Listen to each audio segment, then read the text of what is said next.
Minister. I call the member for Fremantle. Thank you, Deputy Speaker. I'm glad to make a contribution to the debate on the Recycling and Waste Reduction Bills 2020 and to move the second reading amendment as circulated in my name. Deputy Speaker, in essence, this package of legislation formalises a state of affairs triggered by the China sword policy and subsequent developments that have meant countries in our region, Malaysia and Vietnam, as well as China, will not receive Australia waste for recycling in future. But Australia does need to go much further than that if we are to take full responsibility for our waste, reduce its serious and unsustainable impact on our environment, make use of it as a valuable resource and show leadership in our region. These bills establish a framework for the phased ban on the export of certain waste materials, and they also absorb the regulatory framework previously contained in the Product Stewardship Act 2011, while making some minor substantive changes to product stewardship. There's little doubt that one of the reasons for the export bans we're required to put in place is that the waste material we've been exporting was relatively low quality and it involved relatively high rates of contamination.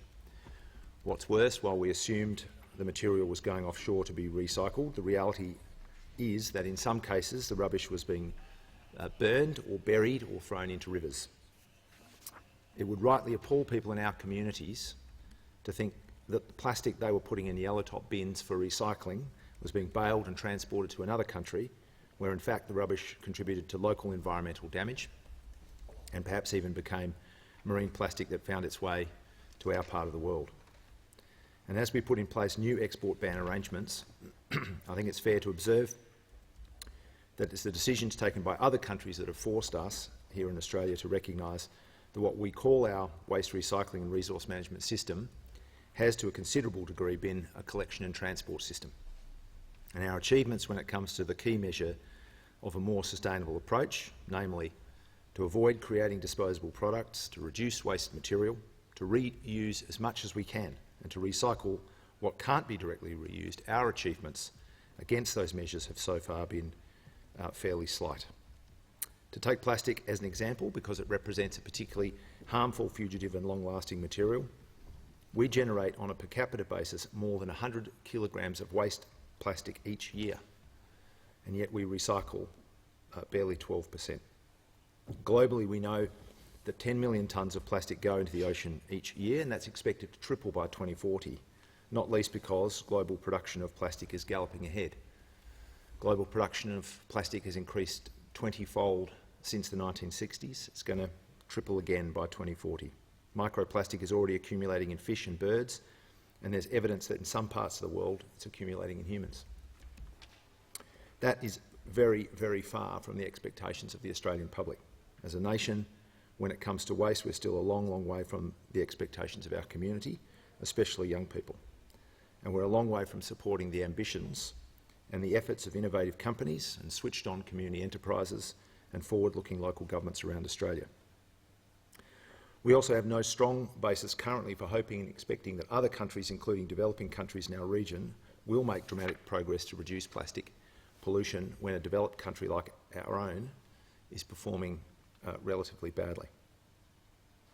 Deputy Speaker, let me be clear in saying that Labor supports the passage of these bills because of the common sense and the necessity of the export bans, though we wish that this legislative package had taken the opportunity to do substantially more than that. I do take the opportunity to thank the Assistant Minister for his active and constructive engagement on the legislation. While I have a strong view that more needs to be done, it needs to be done differently in a number of respects, I recognise that the member for Brisbane has a long-standing and a genuine interest in this area of policy and he wants to see change. I'm grateful that we're able to achieve agreement to a number of amendments which will be proposed and considered in due course. Of course, I wish we'd been successful in getting a few more changes over the line. It's right that this legislative framework should be subject to a 5-year statutory review period rather than 10 years initially proposed. Let's not forget that the statutory review period of the Product Stewardship Act, which is being subsumed within this package, that review fell due in 2016. It wasn't delivered until this year. And as we remember that, a number of the key waste targets we have before us fall due in 2025. I'm glad amendments will be proposed that make the process of granting exemptions to the export licence requirements more transparent. I'm particularly glad that the consultation requirements with respect to the Minister's priority list will be strengthened and expanded in their scope. Deputy Speaker, while Labor believes there should be an independent statutory body charged with this responsibility, as the Product Stewardship Advisory Committee was previously, it's important that the government's new Centre for Excellence, Product Stewardship Centre for Excellence, be a mandatory point of reference. And it will be for the government to ensure that the centre is structured and resourced in a way that allows it to provide uncompromising advice based on independent environmental and industrial expertise. As I say, there are other changes we believe should be considered by way of amendment, especially with respect to the issue of harmful and unnecessary plastic and packaging. We'll get to that. I also repeat the broad point that Labor believes a more comprehensive reform of product stewardship regulation is required, and unfortunately that can't be achieved, in our view, by spot-fixing these bills. Having said that, Deputy Speaker, I want to acknowledge the work of the National Waste and Recycling Industry Council, the Waste Management and Resource Recovery Association, ACOR, for their engagement with the opposition, and I'm sure with the government on these bills, and for their leadership more generally in the cause of achieving a paradigm shift in Australia's waste and resource management industry. This is a sector that employs 50,000 Australians, and it contributes over $15 billion annually to our economy. It's already a significant industry and a large employer, and it will be better for all of us if it grows considerably in future. I thank the Boomerang Alliance, Sea Shepherd, the WWF and the Plastic Free Foundation for the enormous effort they've made and continue to make in building community support for the change we desperately need in order to live sustainably and to live without poisoning our environment. Deputy Speaker, it's a good thing that we're finally looking to take greater responsibility for our own waste, and, judged on its own terms, the export ban framework is broadly sensible and workable. Of course it gives an effect to an approach agreed by the Commonwealth with the states and territories. But what we need to hold on to as we make this reform is how much more there is to be done and how little has really occurred since Labor stepped into the national leadership space by creating the National Waste Strategy and accompanying Product Stewardship Act a decade ago. On that basis, I have to say it was a little bit odd to hear the Minister for the Environment make the claim when introducing these bills, and I quote, "I'm incredibly proud to introduce this package of legislation representing the first time ever a Commonwealth government has shown true commitment to taking on this important environment and economic policy reform." That is frankly hard to reconcile with the fact that from 2013 to now, in the 7 years of this government, precious little has been done on waste and recycling. And really, we are only lucky as a community that, as with climate change and renewable energy, the states and territories and even local governments have responded to the inaction of the Abbott-Turnbull-Morrison government by stepping up their effort. Deputy Speaker, Labor went to the election last year with a commitment to introduce a national container deposit scheme. Fortunately, it's now the case that container deposit schemes are being implemented by state and territory jurisdictions around the country. But how much better would it be if this was done and was being done on a coordinated and harmonised national basis? Deputy Speaker, when we talk about a sustainable approach to waste, it's not long before we find ourselves talking about the concept of a circular economy. That is not what we have now in Australia. What we have now is a linear economy that involves an unsustainable drain on resources with a corresponding impact on our environment. What we have now is an economy that sees limited materials sunk into ultra-disposable products, many of which are used for only a few minutes before being chucked away. It is senseless and unsustainable. It is, quite literally, a waste. By contrast, in a circular economy, materials are seen as a resource to use minimally and to reuse and recycle to the maximum degree, so that in many cases the products we make and use are part of a closed circle. In addition to being environmentally responsible, moving to this approach holds out the prospect of creating new resource recovery and manufacturing opportunities and related jobs. But at this stage, we have to be realistic in acknowledging that we are not very far along the circumference of that circle. Our economy is still one in which resources and materials are used and wasted in greater and greater quantities, and in some cases are being used and wasted at a faster rate. So in terms of our ambition to create a circular economy, taking the step of banning the export of certain materials is a relatively small one, and we should hold on to that. Beyond that step, it does get harder. First, we have to ensure the material doesn't simply get stockpiled or put into landfill, and both have occurred over the last couple of years as our ability to export waste has disappeared and various industry players have found themselves in trouble, either financially or in some cases through fires that affected our already limited infrastructure. Beyond that, we need to make pretty substantial strides in a number of areas, and I'm going to outline a few of those. We need a large jump in scale when it comes to our recycling and reprocessing infrastructure, and that requires appropriate strategic investment. That's number one. Number two, we need to support demand for recycled materials and related products, and that requires product procurement policy. We need to fix the market failure so that producers take responsibility for the life cycle costs of their products, and in some cases may be required to meet certain design and material specifications, and this can only occur through effective product stewardship regulation. Fourthly, we need to improve consumer awareness and the means by which Australians can know and judge the recyclability and the recycled content of various products. That will enable higher recovery rates. It'll mean people know what to do when they're throwing things into their yellow bins. And it will enable the proper disposal and sorting of rubbish in the first place, which of course makes the life of our recycling operators and their operations easier. But it also means that consumers will be able to better support products that do the right thing and producers that do the right thing. The producers themselves and the manufacturers that do the right thing can justifiably market their genuine achievements. For all of that to occur, the consumer awareness, the proper marketing, the proper disposal instructions, we require a better approach to product labelling. Deputy Speaker, on infrastructure, according to the report commissioned by this government, Australia currently has less plastic recycling capacity than we did in 2005. The same analysis suggested that in order to respond to the export bans that we're now contemplating, we would need an increase in recycling infrastructure across the board of up to 400%. But even though the government knows the magnitude of the problem, it has been achingly slow to address the shortfall. We should remember that after last year's election, in August, when the Prime Minister was overseas talking about Australia's leadership on waste and ocean plastic, it turned out that the so-called 100 million recycling investment package wasn't a lot more than a sticky label affixed to existing clean energy finance funds. When we asked about that in December last year, we discovered that the ministerial direction needed to create the guidelines for the fund hadn't occurred. When we followed up in May this year, it turned out that not a single dollar had been loaned to support recycling infrastructure through the CEFC.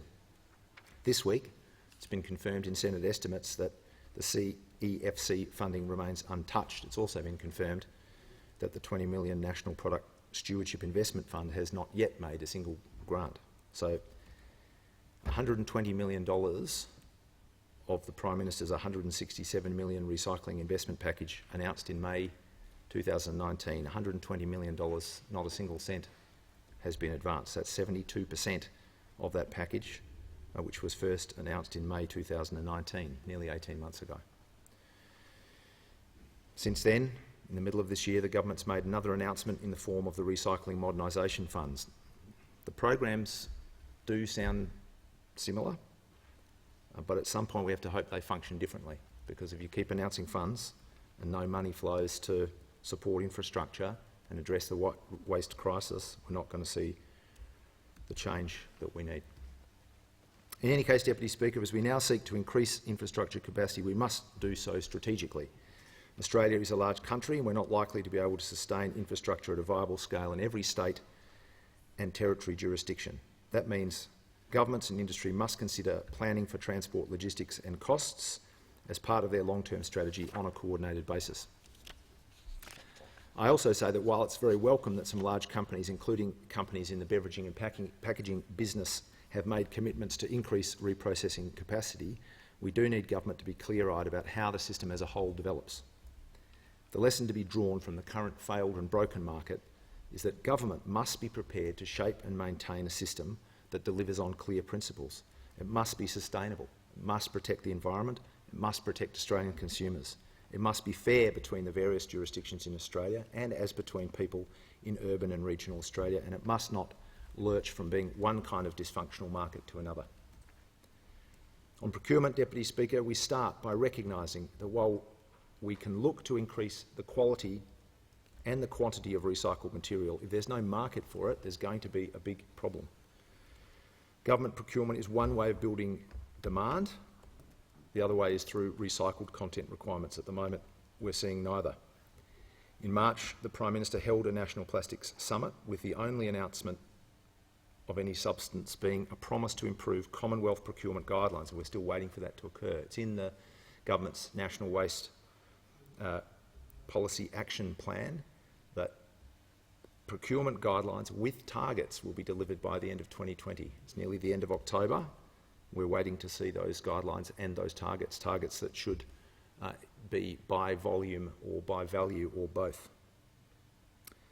Deputy Speaker, on product stewardship, we have to get a serious move on when it comes to ensuring that producers take responsibility for the life cycle of their products, especially when they are particularly wasteful and or environmentally harmful. That's the essence of the broken market as it stands. Those costs and that harm that comes from poorly designed products that end up in our environment, end up in our waterways and end up in our oceans, those costs are not being borne by the people who make them and who profit from them. They're being borne by the environment, they're being borne by all of us. It is the definition of a market failure. In the decade since Labor created the platform for product stewardship regulation, not a lot has occurred, and certainly nothing since 2013. It's currently the case that the Minister updates a list of targeted products annually, yet on very few occasions have any of the several environment ministers within this government taken the opportunity to talk about product stewardship in this place. And Deputy Speaker, the 5-year review of the Product Stewardship Act, which fell due in 2016, was supposed to be provided in the beginning of 2018, actually arrived in July this year and didn't contain much that we didn't already know. It's rightly acknowledged that the one co-regulatory scheme in existence, Labor's National Computer and Television Recycling Scheme, has worked pretty well. It's also recognised that voluntary schemes have been underwhelming, underperforming and beset by free rider problems. Yet not one new product has been listed for a co-regulatory or mandatory scheme since the government was elected, and even the accredited voluntary product stewardship schemes have fallen from 2 down to 1. I know that's about to change. Deputy Speaker, it's also worth noting that even with the computer and television scheme, there's been a consistent issue with compliance, and that's an important part of these kinds of regulatory arrangements. The government, unfortunately, responded by cutting the staff employed in the relevant section from 7 back in 2013 to 3 recently. Despite the need to improve product stewardship and despite the long delay involved in getting us to this reform opportunity, this package of bills does not substantially change the existing product stewardship framework. Now, instead of simply updating the list, the Minister will have the ability to make recommendations and outline a timeframe in which she expects those recommendations to be acted upon. It's an improvement, but it's a small improvement. It's essentially, on the face of it, a sort of a waggle your finger and tap the watch kind of mechanism. How well that works remains to be seen. It doesn't inspire a lot of confidence based on what we've seen to date. Finally, Deputy Speaker, the current situation with respect to disposal and recycling labels is a real mess. Nobody could argue with that. Results of a recent independent audit showed that 50% of products had no disposal labelling whatsoever. Only 40% had a recycling claim, though in some cases the recycling claim was unclear or wrong, and only 28% of Australian products used the Australasian recycling label, an initiative launched and partly funded by the Morrison government. We need to do a lot better in the labelling space. I know the Assistant Minister is focused on that. Deputy Speaker, in conclusion, this bill puts forward a reasonable approach for formalising the fact that other countries will no longer take our waste for recycling, and we have to shape up to the fact that we've drifted along for a long time with a severely underdeveloped resource management system. The legislation is, however, a missed opportunity to do what needs to be done on a more comprehensive basis. The government, since last election, has made a song and dance of its intention to do something serious about waste and recycling. I think that's because they're more inclined to do something in this space than in other areas of environmental importance. We know they're not particularly interested in climate change.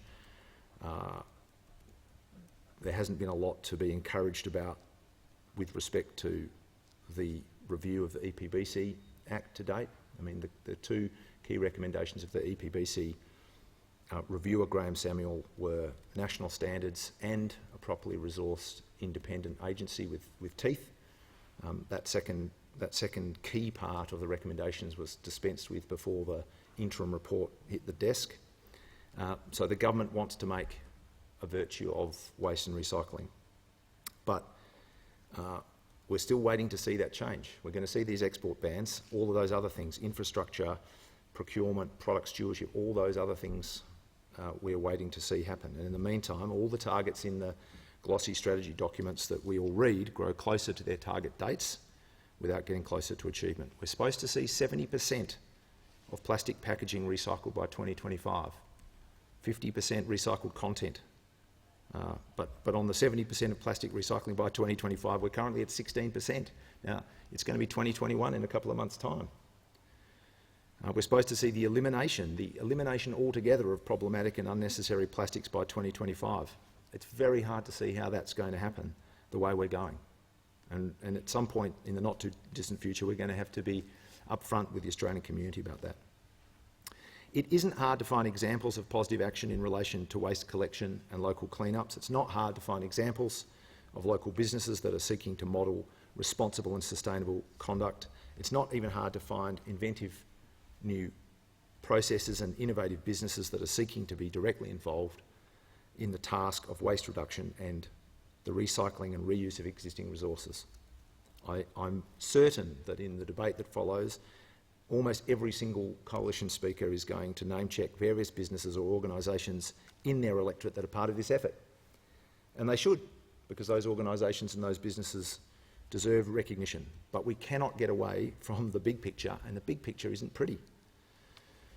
So we know what's easy. It's easy to pretend that waste is not a massive environmental problem and a massive market failure, and to pretend that in any case we'll deal with it by a few nifty innovations, by asking business nicely, and perhaps in some cases treating business to a few stern words of encouragement. But we also know it's hard, and what is hard is to plan and deliver serious and meaningful progress through reform on a national scale, because that requires leadership and action at the national level, and it means substantial change to the way we do things now.